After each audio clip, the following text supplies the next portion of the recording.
आजचे आसन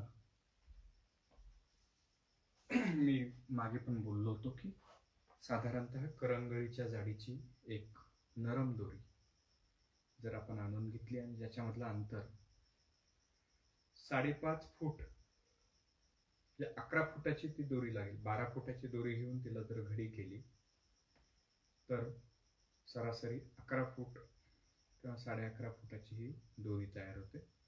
याच्या साहाय्याने काही आसनं आपल्याला करण्यासाठी मदत होते. आणि दुसरं जे साधन आहे, मी मध्ये काही आसनं खुर्चीच्या साहाय्याने केले होते. तर तशी खुर्ची जर आपल्याला जुनी मिळाली तर ती उषा, आपल्याकडे असणारे साधनं, लोड, 2 विटा,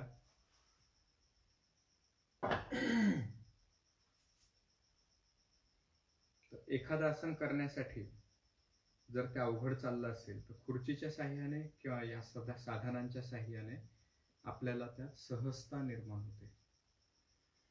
आता आपण करणार आहोत पहिल्यांदा ऊर्ध्व कुक्कुटासन. ऊर्ध्व कुक्कुटासन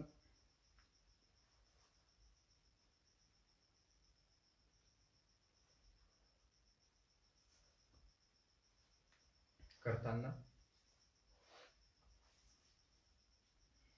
इथं आपल्याला आधार घ्यावा लागेल. मागे भिंतीचा आपण आधार घेतोय.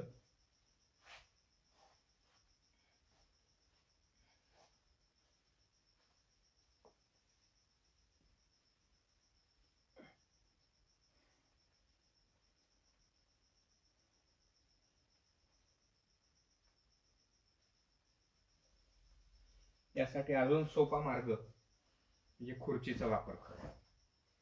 इथं हे उचलायला अवघड जाईल.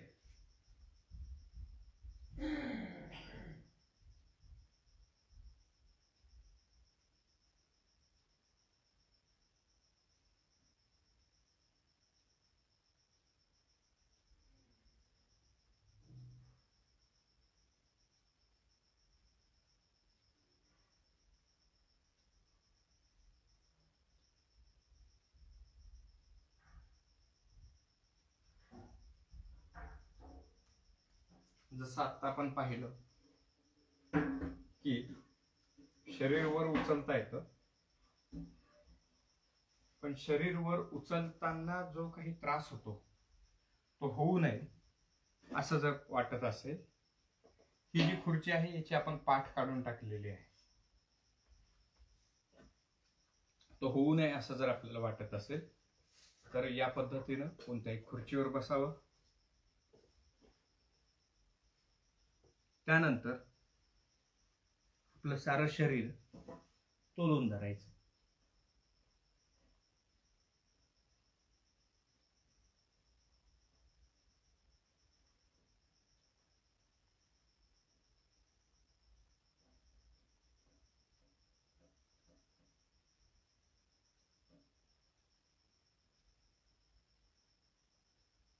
नजर एका जागेवर केंद्रित. होईल तेवढा दीर्घ श्वास घेण्याचा प्रयत्न करा.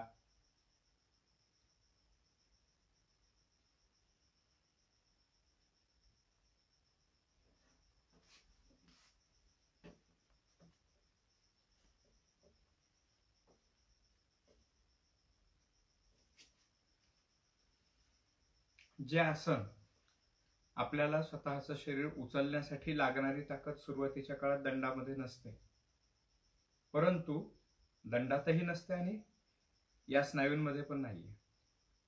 परंतु आपण इथं खुर्चीमध्ये पद्मासन घालून घेतलं आणि पद्मासन झाल्यानंतर मग ज्यावेळी आपण फक्त खाली वागतोय, तुम्ही तपासून बघा किती सहजता येते.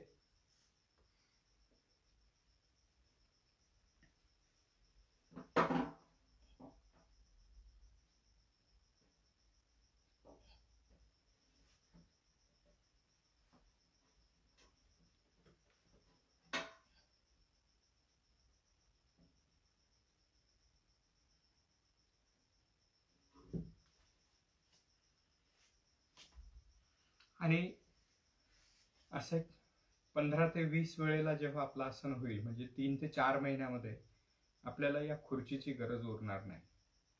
आपलं शरीरच स्वतः त्या स्नायूंमध्ये ती ताकद निर्माण व्हायला सुरुवात होते.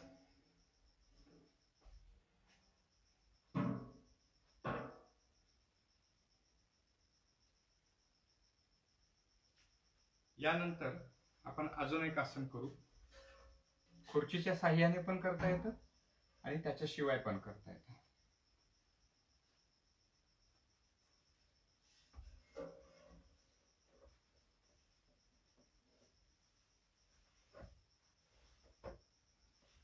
अर्धचक्रासन.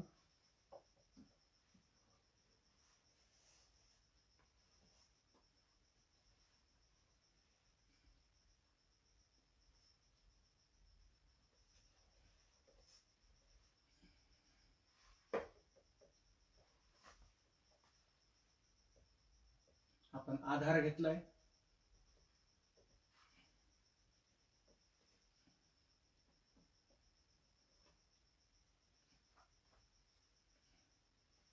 तर या जागेत काय केलं आपण?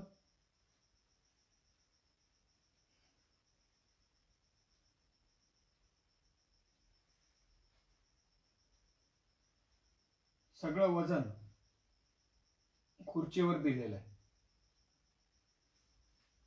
या ठिकाणी अजून एक वापर करता येऊ शकतो, ते म्हणजे अशा पद्धतीनं की मला जर त्रास होतोय लोड किंवा तक्क्या घेऊन, किंवा आता इथं मी विटा घेतल्या आणि आता या जागेवरती अतिशय सहजतेने होतोय, म्हणजे मला जो फायदा हवाय तो फायदा सुरुवातीच्या काळात माझे स्नायू, विशेषतः हे कमरेचे स्नायू लवचिक नाहीत, त्यानंतर पाठीचे स्नायू लवचिक नाहीत. मग मी डोक्याखाली आधार घेतलाय आणि आधार घेऊन या स्थितीमध्ये थांबलो.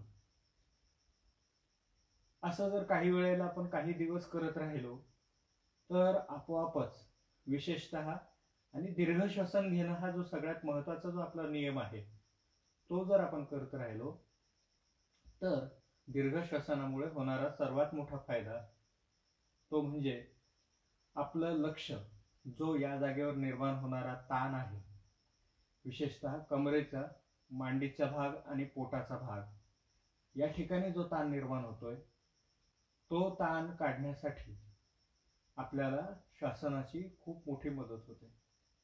आणि श्वसन जितकं अधिक वेळ आपण करत राहू तितकं तसं तुमचं तुम्हाला जाणवायला लागेल की त्या श्वसनासोबत आपोआपच इथं शिथिलता प्राप्त होते. आणि तुम्ही हात असा ठेवा, काही दिवस केल्यानंतर एक वीट काढून टाका.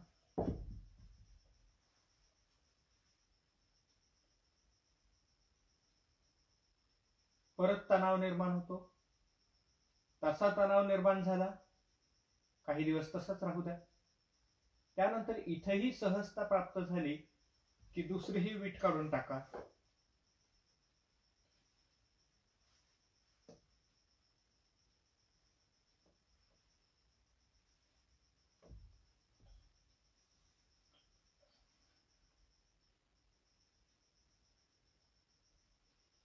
या स्थितीमध्ये पाठीच्या कण्याला मिळणारा बाक हा सगळ्यात महत्वाचा आहे.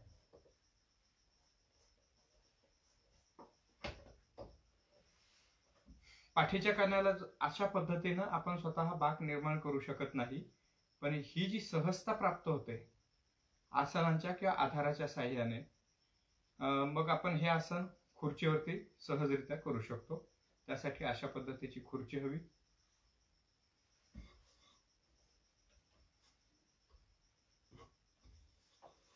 यानंतर राजकपोतासन करण्यासाठी, हे राजकपोतासन नाही, परंतु त्याची आपण सुरुवात या जागेवर करू शकतो.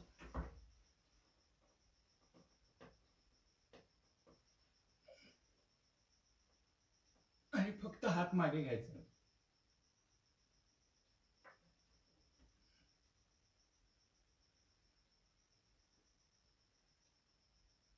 पहिला नियम, संथ संपूर्ण श्वसन.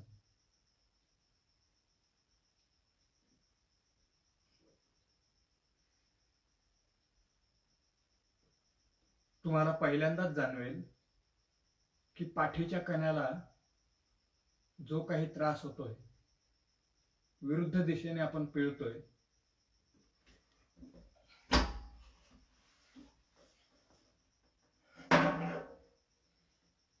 हेच आसन आपण त्याच्याशिवाय सुद्धा करून बघणारच आहोत. हे फक्त नवीन जे कोणी आहेत त्यांना याचा वापर केल्याने कमी श्रमामध्ये अधिक फायदा होणं हे सहजतेने घडतं.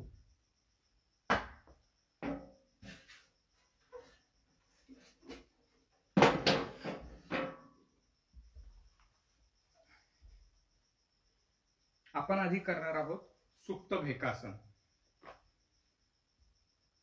सुप्त भेकासन आपण भेकासन करत असताना पहिल्यांदा पोटावर झोपून पायांना खाली दाबलं होतं, घोट्यांना खाली दाबलं होतं.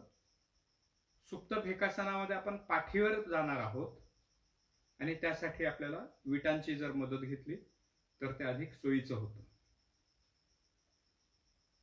तुम्ही लोड किंवा तक्क्या याचा वापर करू शकता. जर उशा फार नरम नसतील तर त्या उशांचा सुद्धा वापर करू शकता.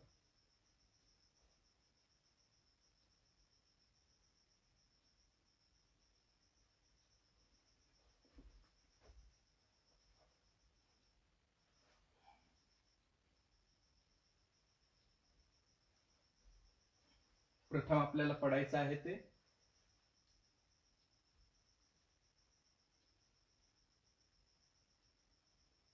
सुप्त वीरासन.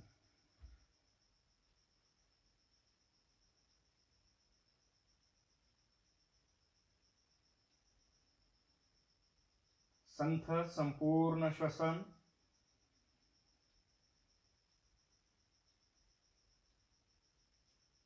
संथ संपूर्ण श्वसन.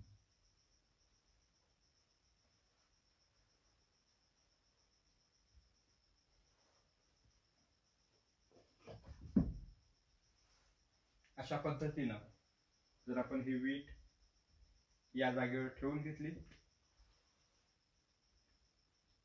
आणि मग मागे वाकलो,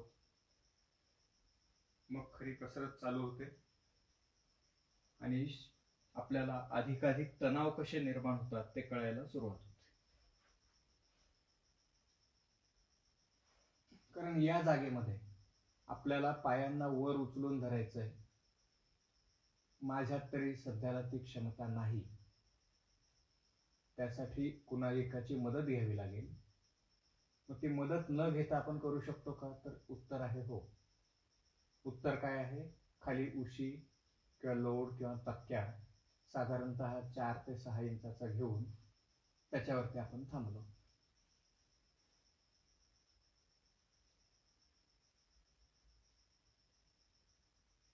या जागेमध्ये मांडीचे स्नायू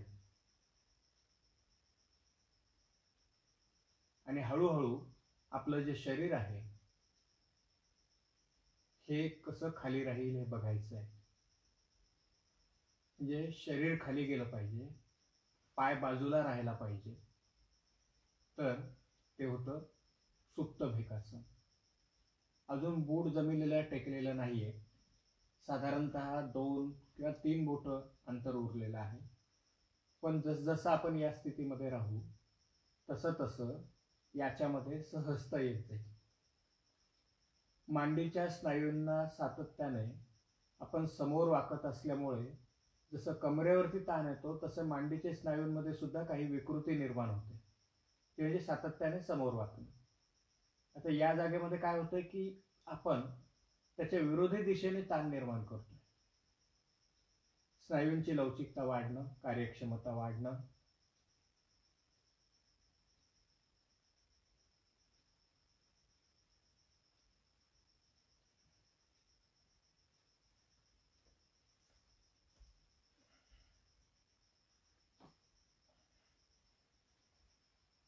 सुप्त भेकासन. खरं पाहता आपल्याला काय करायचं होतं तर दोनही पायांना असं वर उचलून धरायचंय. पण ती नाहीये क्षमता. नाहीये म्हणून अस्वस्थ होण्यापेक्षा आपल्याला जेवढं जमतं त्यात साधनांचा वापर करून हळूहळू परफेक्शन कडे वळणं हे आपल्याला जमत आणि एकदा ते जमायला लागलं की मग आपण अजून पुढे प्रगत अवस्थेमध्ये जाऊ शकतो. कारण शरीराला जर एवढे वर्ष आपण वाकवलेलंच नसेल, शरीराकडे त्या पद्धतीनं जरी वाकवलेलं नसेल तरी सुद्धा रिजिडिटी निर्माण होतेच.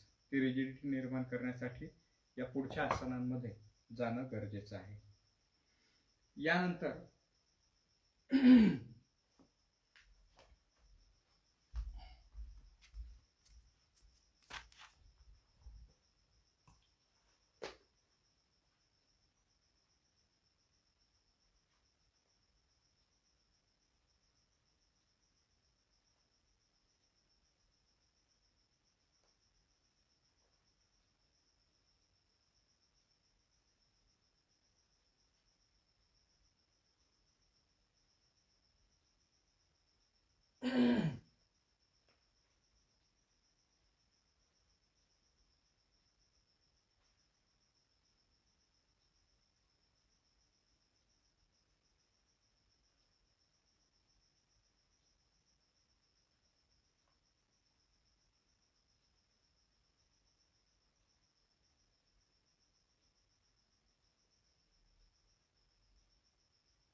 जे आपण पायावर याच्या साह्याने उचललेले होते, आता आपण हाताच्या साह्याने पायावर उचलतोय.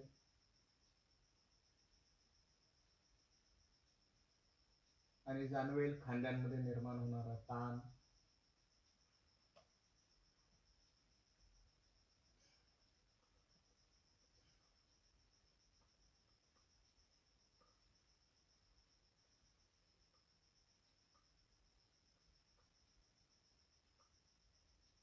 या आधारामुळे आपल्याला अतिशय सोपं चाललंय. खाली ठेवलेल्या आधारामुळे हळूहळू आपल्याला आधार काढून घेता आला पाहिजे.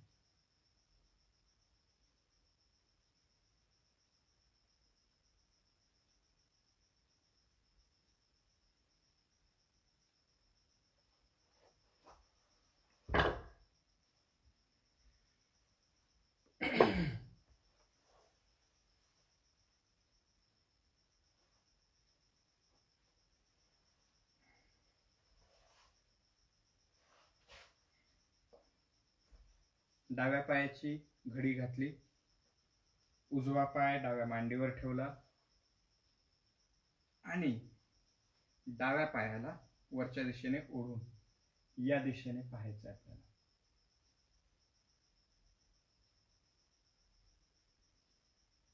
खरं पाहता हा पाय फिरवून दोनही तळपाय एकमेकांना टेकवण्याचा आपल्याला प्रयत्न करायचा.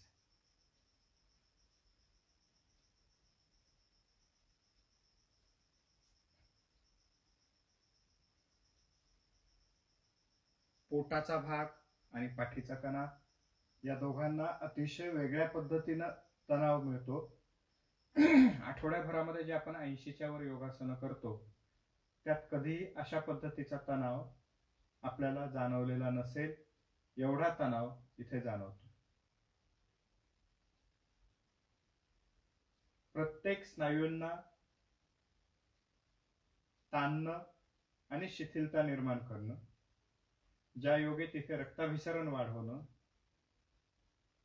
खांदे, पोट, बरगड्यांचा खालचा भाग,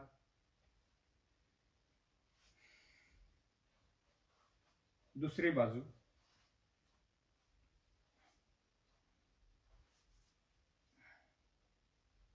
पायाला वर उचलून धरायचंय. आता याच्यासाठी आपण अजून एक काम करू शकतो. आपल्याकडे असलेला लोड तक्क्या याचाही आपण सहजतेने वापर करून घेऊ शकतो. जसं आता या जागेवर आपण वीट ठेवलेली आहे, म्हणजे तो पाय वर आपसूक वर आलेला आहे आणि अशा वेळी त्याला वर ओढून घ्यायचंय. अजून सहजता त्यात निर्माण होते.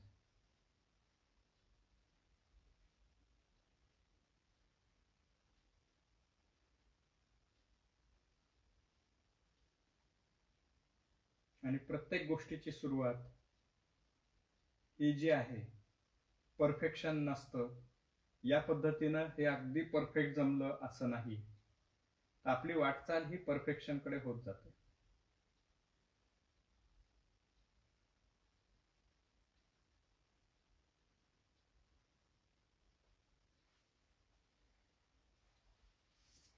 यानंतर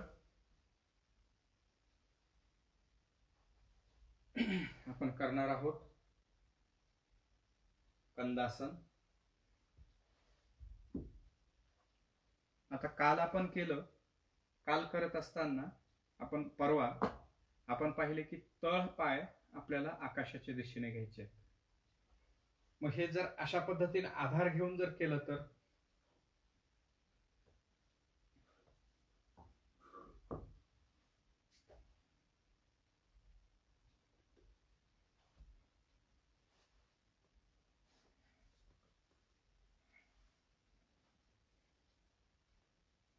इथे तुमच्या लक्षात येईल आधार घेतलेला आहे. यातल्या आदर्श स्थितीत आपण नमस्कार करून पाय आपल्याला छातीपर्यंत न्यायचे आणि त्याच वेळी गुडघे जमिनीला टेकलेले हवेत. या पद्धतीने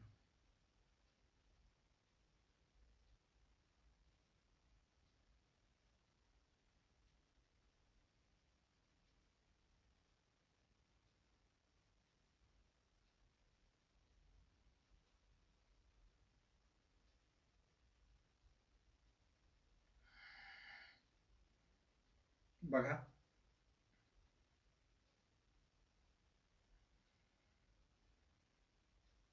पायांमध्ये ताठरता असणं, फ्लॅट तळपाय किंवा सपाट तळपाय, पायामध्ये बाक नसणं तळपायामध्ये,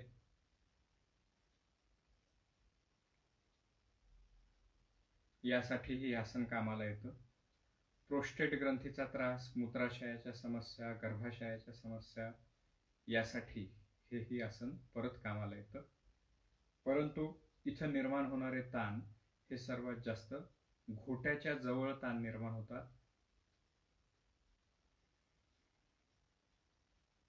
संथ संपूर्ण श्वसन.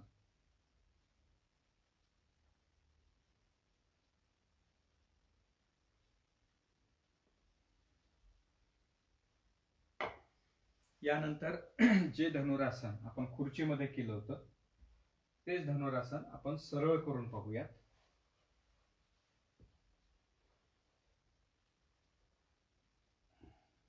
पाठीला अतिशय चांगला आराम देणारं आसन ऊर्ध्व धनुरासन. चक्रासनात आपण पाहिलं होतं की चक्रासनात आपण काय करतोय, चक्रासनामध्ये मागून खाली येतोय. ऊर्ध्व धनुरासनामध्ये जागेवरतून आपण वरच्या दिशेला आपलं शरीर उचलून वर उचलून धरतो.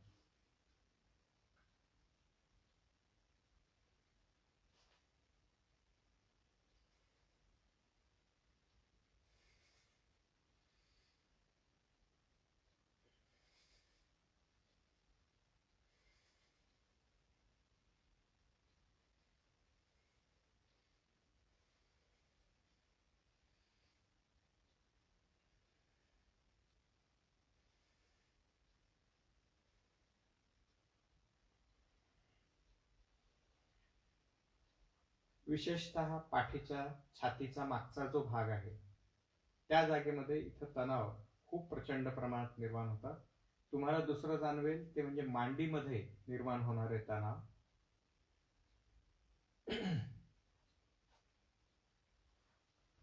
यानंतर कपोतासनासाठी प्रयत्न आहेत. हे कपोतासन नाही, कारण कपोतासनामध्ये आपलं डोकं पायाजवळ न्यायचं आहे आणि ते आत्ता जमेल दूर दूरपर्यंत कुठलीही शक्यता त्यात नाहीये. मग आपण काय करायचंय, अशा पद्धतीनं आधार जर आपण घेतला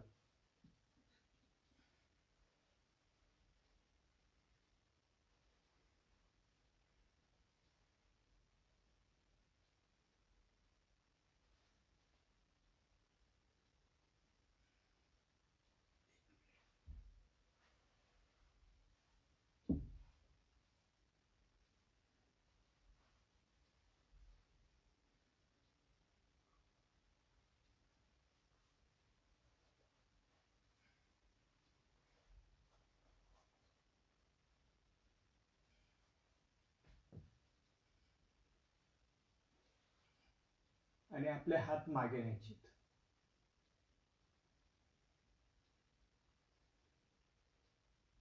कमरेचा जो सगळ्यात खालचा माकड हाडाच्या वरचा भाग आहे त्या जागेवरती आपण सगळं वजन टाकलंय आणि शरीर शिथिल सोडून दिलंय. संथ संपूर्ण श्वास.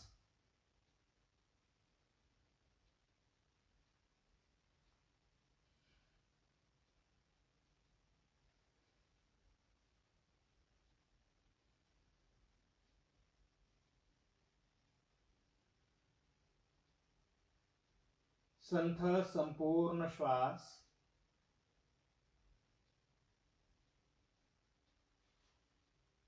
बघा अजून थोडासा त्या जागेमध्ये तणाव निर्माण करता येतोय.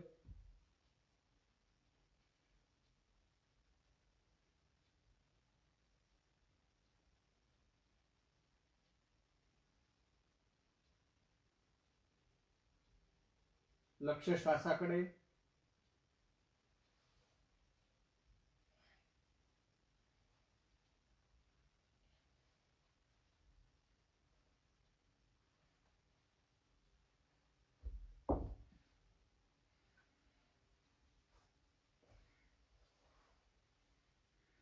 हे आहे कपोतासन. हे सारे विकार पाठीच्या विकारांमध्ये ज्या ज्या समस्यामुळे पाठीचे विकार निर्माण होतात या सर्व समस्या फक्त सातत्याने समोर वाकून काम करणं एवढंच आहे.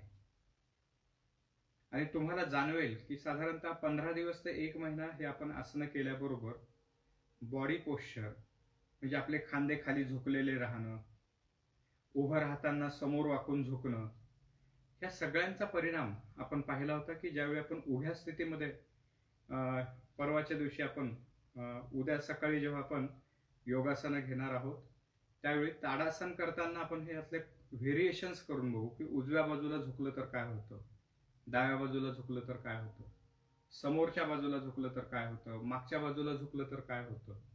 आणि मग लक्षात येईल की आपल्या शरीरामध्ये जी विकृती आहे, जर आपली चप्पल एका बाजूला घासत असेल तर, जर आपली चप्पल एकच बाजू चपलेची घासते किंवा तळवा टाच घासल्या जाते, टाचेची उजवी किंवा डावी बाजू घासल्या जाते, तर हे शरीरामध्ये असलेलं विकृतीचं एक लक्षण आहे.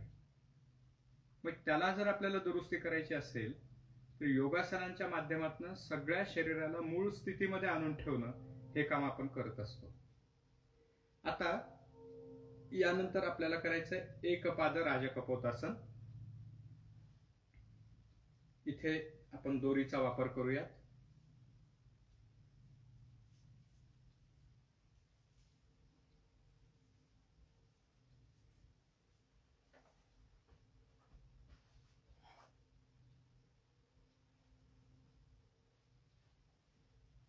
दोन तीन प्रकार आहेत एकपाद राजकपोतासनामध्ये.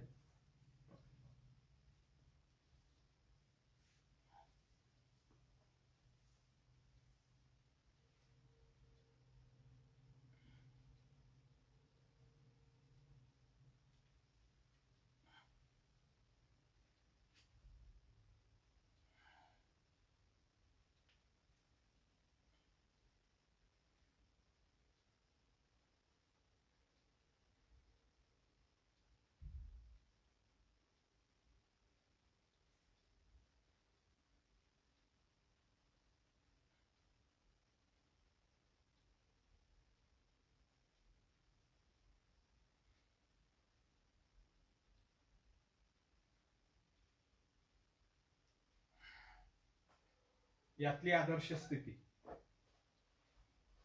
सध्याला स्वप्नवत वाटेल ते म्हणजे आपला तळपाय आणि डोकं एकमेकांना चिकटणं. सध्याचं अंतर 1 फुटाच्या आसपास आहे.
यानंतर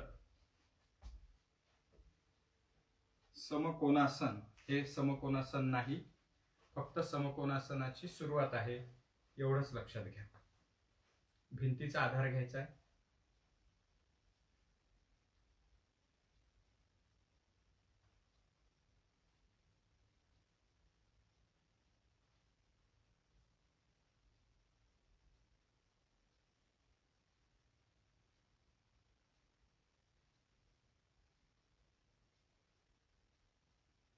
अपेक्षित असं आहे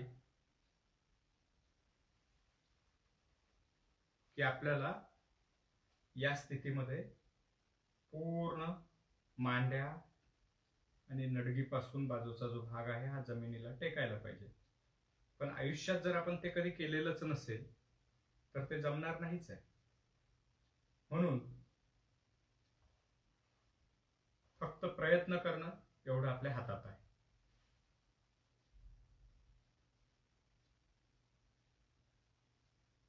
या स्थितीत थांबून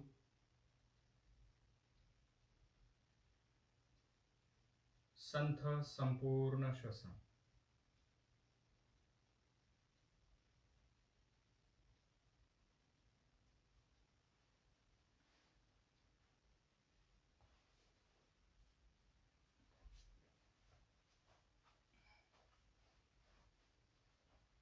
हाताचा जर आपण आधार घेतला किंवा या ठिकाणी असा विटेचा जर आधार घेतला तर अजून सहज खाली जाता येतं.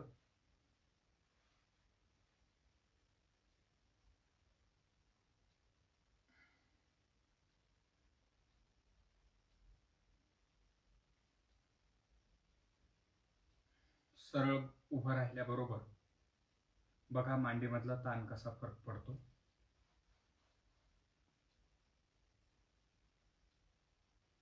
आपल्याला अपेक्षित तेच आहे.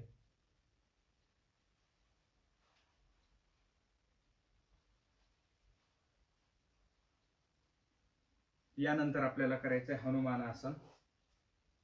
हनुमानासनामध्ये सुद्धा आपल्याला अपेक्षित ते आहे की मांड्या टेकायला हव्यात, परंतु अंतर जवळजवळ 7 इंचाचं अंतर आहे. या ठिकाणी सुद्धा असा आधार घेऊन जर आपण केलं, पोटरीला ताण पडतो, गुडघ्यांना ताण येतो, मांड्यांना ताण येतो. ताण येतो याचा अर्थ या जागेवरती रक्ताभिसरण वाढतंय.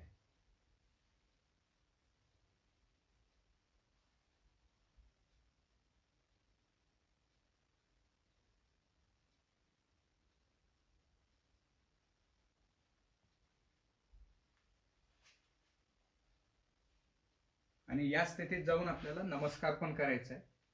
सध्याला इतकं जरी केलं तरी सुद्धा पुरेसं आहे.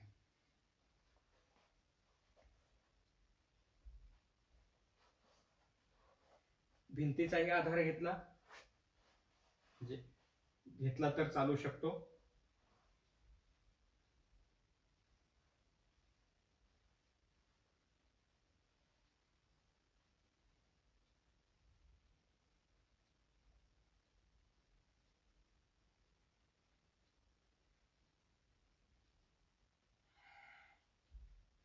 साधारणतः आपलं जे अंतर आहे हे 7 इंच अंतर बाकी आहे.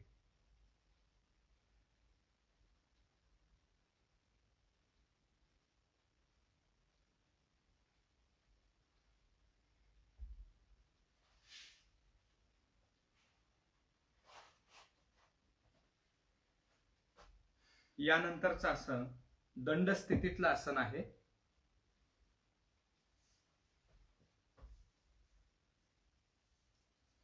नटराजासन.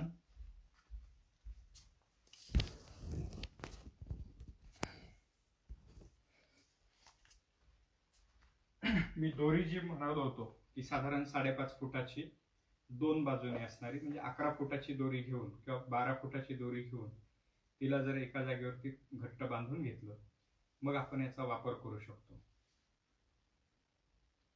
नटराजासनामध्ये पाठीचा कणा, खांद्यांमधली रिजिडिटी हे सगळेच त्याच्यामध्ये ह्या विकारांवरती मात केल्या जाते. आपल्याला काय करायचंय, पायांमध्ये अडकवून घेतलंय. पूर्वी मी 3 पदर करत होतो. पूर्वी तर 2च पदर होते, म्हणजे एवढं की इथून इतकं ठेवून असं ओढायला सुद्धा जड जात होतं. मग हळूहळू त्याचे 3 पदर झाले. आता 3चे 4 पदर केले, म्हणजे अंतर कमी कमी करत गेलं. या जागेमध्ये इथं हात घेतला. नंतर हात जो आहे काखेची बाजू वर घ्यायची, समोर दिसली पाहिजे. हाताचं कोपर. आदर्श अवस्थेमध्ये हाताच्या बोटांनी पायाच्या बोटांना पकडणं अपेक्षित आहे.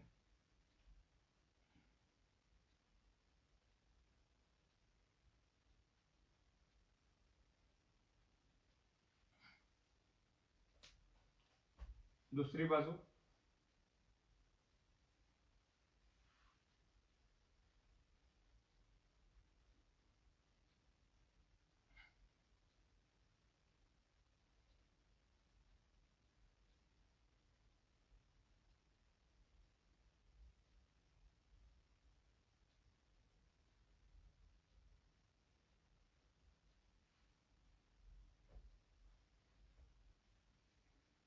नटराजासन.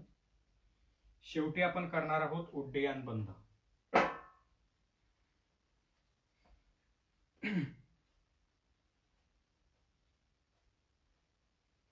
उड्डयन बंध करण्यासाठी गुडघ्यावर आपण हात ठेवायचे. यानंतर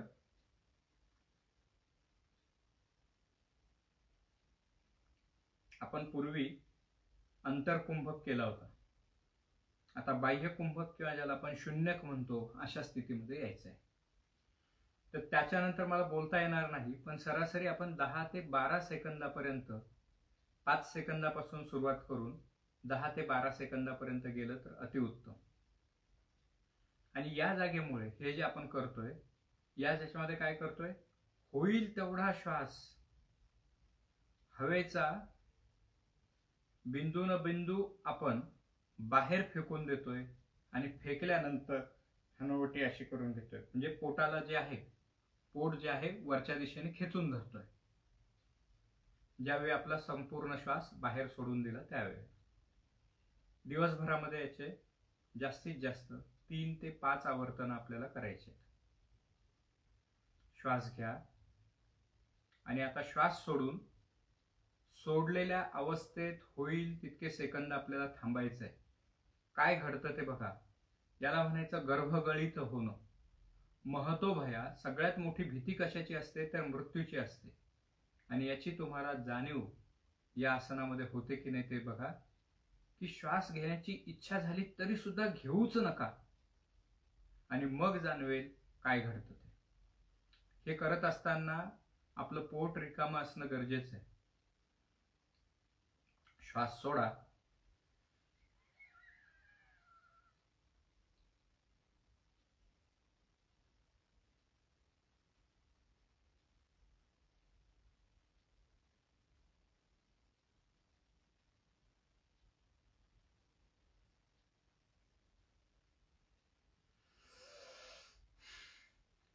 15 सेकंदानंतर असं होतं की आता श्वास घेतला नाही तर, आणि श्वास आपोआप घेतला जातो. आजपर्यंत असं कधी झालं नाही कुणाला श्वास रोखून आत्महत्या करता आली. ते करताच येऊ शकत नाही, कारण शरीराची जी सगळ्यात मोठी धडपड असते ती जगण्यासाठी असते. आता परत एकदा श्वास सोडा.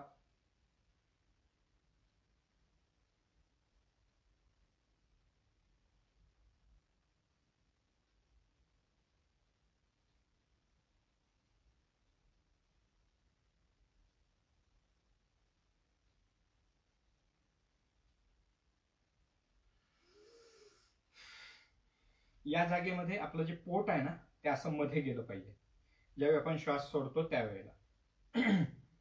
जवळजवळ 15 ते 18 सेकंदापर्यंत जमतं, आणि 18व्या आणि 20व्या सेकंदाच्या दरम्यान मग मात्र रोखणं अवघड जातं. तिसरे, हा जो उड्डयन बंध आहे, उड्डयन बंधाचा सगळ्यात मोठा फायदा पोटाचं आरोग्य सुधारणं, मलाशयाचं आरोग्य सुधारणं, मूत्रमार्गाचं आरोग्य सुधारणं, या तीनही गोष्टींमध्ये होतं.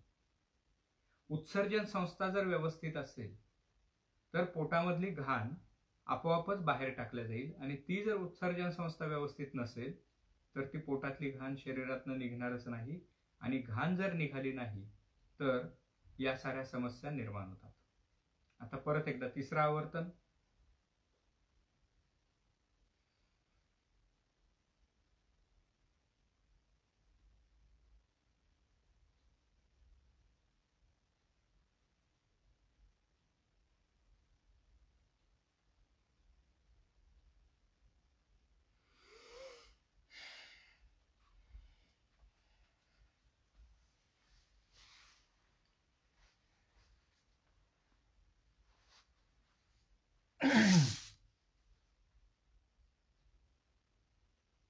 ईशावास्य उपनिषद. ईशावास्यम इदं सर्वं यत्किंचं जगत्यां जगत्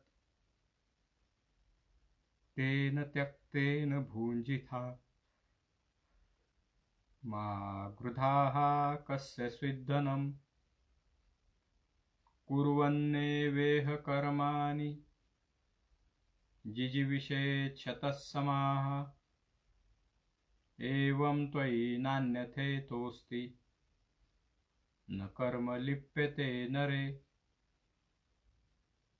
असूर्यानामते लोकाः अंधेन तमसा वृत्तः तांस्ते प्रेत्याभिगच्छन्ति एके चात्महनो जनः. पातंजलि योगसूत्र. अथ योगानुशासनम् योगच्चित्तवृत्ति निरोधः तदा दृष्टुः स्वरूपेव स्थानं वृत्ति सारूप्यमितरत्र वृत्तयः पंचतयः क्लिष्टा क्लिष्टाः प्रमाण विपर्यय विकल्प निद्रा स्मृतयः प्रत्यक्षानुमानागमाः प्रमाणानि विपर्ययो मिथ्या ज्ञानमतद्रुपप्रतिष्ठम् शब्दज्ञानानुपाति वस्तुशून्यो विकल्पः अभाव प्रत्ययालंबना वृत्तिनिद्रा अनुभूत विषय संप्रमोषः स्मृतिः अभ्यास वैराग्याभ्यान्तन् निरोधः तत्र स्थितो यत्नोऽभ्यासः स तु दीर्घकाल नैरन्तर्य सत्कारा सेवितो दृढभूमिः दृष्टानुश्रविक विषय वितृष्णस्य वशीकार संज्ञा वैराग्यम् तत्परं पुरुषख्यातेर्गुणवैतृष्णम् वितर्क विचारानन्दास्मितारूपानुगमात् संप्रज्ञात विराम प्रत्ययाभ्यास पूर्वः संस्कार शेषोन्नय भव प्रत्ययो विदेह प्रकृति लयानां श्रद्धा वीर्य स्मृति समाधि प्रज्ञापूर्वक इतरेषां तीव्र संवेगनामासन्नः मृदुमध्यादि मात्रत्वात् ततोऽपि विशेषः ईश्वर प्रणिधानाद्वा क्लेशकर्म विपाकश्च परामृष्ट पुरुष विशेष ईश्वरः तत्र निरतिशयं सर्वज्ञ बीजम्